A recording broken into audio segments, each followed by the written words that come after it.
Nous avons aujourd'hui la leçon de grammaire. Nous avons là 3 phrases au tableau que nous allons découvrir ce que nous allons étudier aujourd'hui. Dans la première phrase, nous lisons la phrase « Nous avons une âme que nous devons sauver ». Dans la seconde, je vous présente l'enfant dont je vous ai parlé récemment. Dans la troisième phrase, l'arbre sous lequel nous nous sommes endormis était un baobab. En prenant la première phrase, nous avons une âme que nous devons sauver.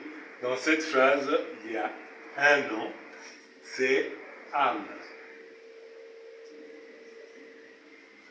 Nous avons une âme que nous devons sauver. Ça, c'est le nom que nous avons dans cette première phrase. Et dans cette même première phrase, il y a 2 propositions. La première, c'est nous avons une âme. La seconde, c'est que nous devons sauver. Et cette deuxième proposition est introduite par un mot. Et ce mot, c'est que. Le que, il remplace effectivement le nom âme.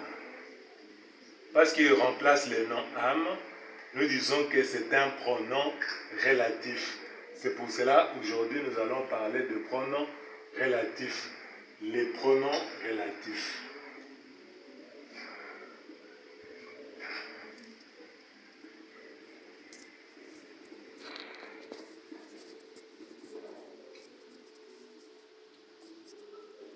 Dans la seconde phrase, je vous présente l'enfant dont je vous ai parlé récemment. Il y a aussi 2 propositions. La première proposition, je vous présente l'enfant. Et la seconde, c'est dont je vous ai parlé récemment. Et la deuxième proposition est liée par la première, par le mot dont. Et dont également, je vous présente l'enfant. Il s'agit, dont ici remplace également l'enfant. Donc, dont c'est un pronom relatif. Comme le premier, c'était aussi un pronom relatif. Et le mot qu'il remplace, nous disons qu'on va appeler ça antécédent. Il est toujours précédé de son antécédent.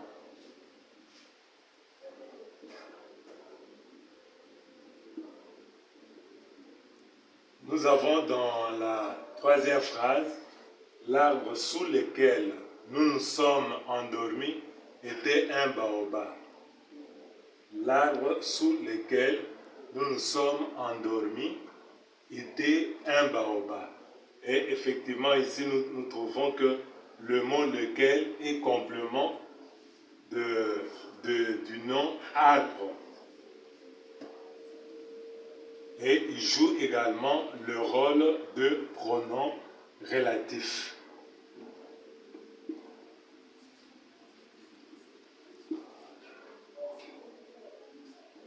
Alors, nous constatons que le pronom relatif, il remplace soit un nom, comme il peut remplacer un autre pronom.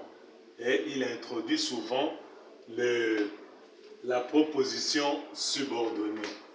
Alors, dans les pronoms relatifs, nous avons 2 types de pronoms relatifs ou sortes.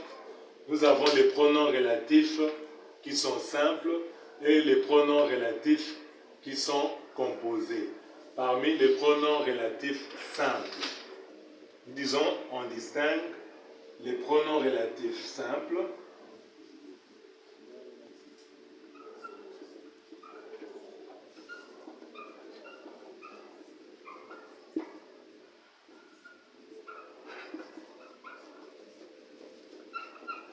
Les pronoms relatifs simples, nous pouvons dire qu'ils sont, le plus souvent, ils sont invariables.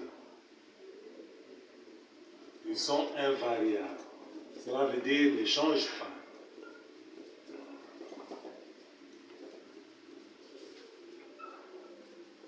Parmi ces pronoms relatifs simples, nous avons qui, que, quoi, dont. Nous avons où.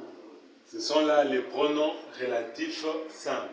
Ils sont invariables. Tandis que nous avons notre liste, c'est des pronoms relatifs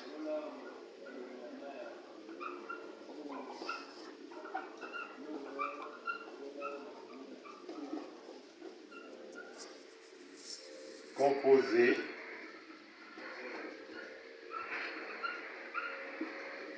les pronoms relatifs composés et sont variables.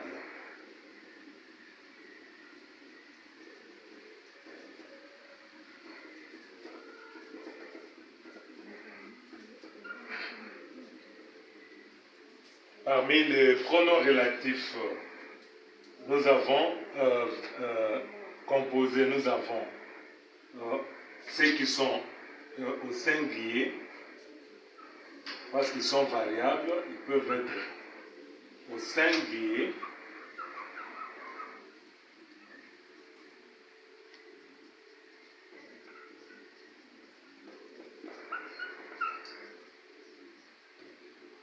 ils peuvent être également au pluriel. Cela veut dire qu'ils peuvent se mettre au pluriel. Au singulier, nous avons, avec les deux genres, genre masculin,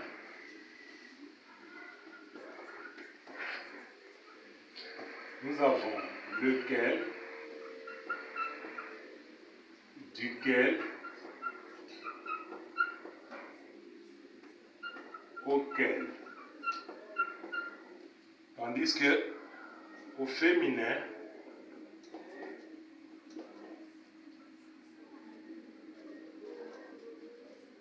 ça devient laquelle,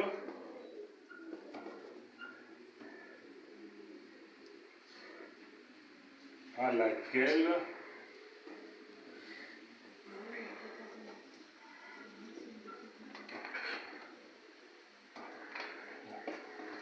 du c'est de laquelle,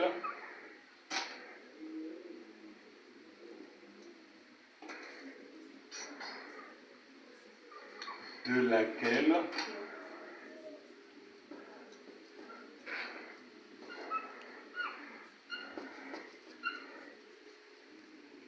et à laquelle. Tandis qu'au pluriel, pour le masculin,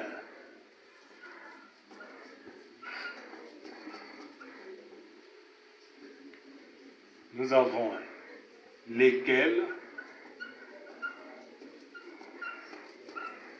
masculin pluriel, lesquels, desquels, duquel ça devient desquels, et auquel ça fait auquel. Au pluriel, féminin pluriel,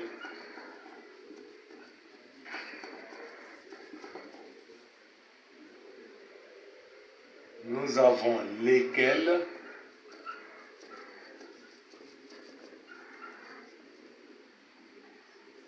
desquels,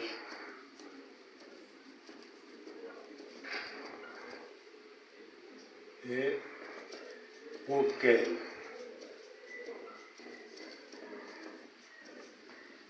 Voilà, là nous avons les pronoms relatifs.